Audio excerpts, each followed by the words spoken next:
जय श्री महाकाल मित्रांनो, स्वागत आहे तुमचं आमच्या ब्लॉगमध्ये. तर आज होती महाशिवरात्री. तर सकाळी सकाळी उठून आम्ही केली पूजेची तयारी आणि निघालो मंदिरात जासाठी. इकडे मंदिरात येऊन पाहतो तर का आम्ही झालो होतो लेट आणि इकडे शृंगार वगैरे झाला होता. मग का बसलोय का कोणत्यात चुपचाप सगळं पाहत. इकडं तर बाहे इतरत होती मस्त. बाबाले पाहतो तर बाबा तर खूपच मस्त दिसत होते. मग झाली आरतीची वेळ, तर आरतीची अनाऊन्समेंट करून घेतली. आरतीला टाईमच होता तर घेतलं थोडंसं इतरून. मग झाली आरती. इकडे बाहेर येऊन पाहतो तर नंदेश्वर महाराज तर मस्त कपडे घाल होते. मग इकडे साक्षीने मम्मीने घेतलं उसळ बनून आणि आम्ही आलो अंदर मंदिरात. तर हो म्हणे घ्या म्हणे आम्हाला थोडंसं तुमच्या व्हिडिओमध्ये म्हणे. मग गेले घेतलं व्हिडिओमध्ये. आणि इकडे मी रोजचं काम करून घेतलं आपलं साफसफाई.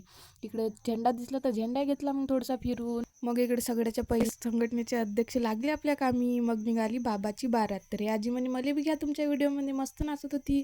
इकडे आला भोलेचा भक्त. हो वय खरा भक्त भोलेचा. मम्मी म्हणे मला बी घ्या म्हणे झेंडा फिरवतानी. झेंडा फिरवता फिरवता मारत होती त्या पोरीच्या तोंडावर. इकडे भजनाला आलो होतं त्या आजीनं तर साक्षीच्या हातात माईकच दिला पकडून. ठीक आहे मग मित्रांनो, भेटूया पुढच्या ब्लॉगमध्ये. बाय.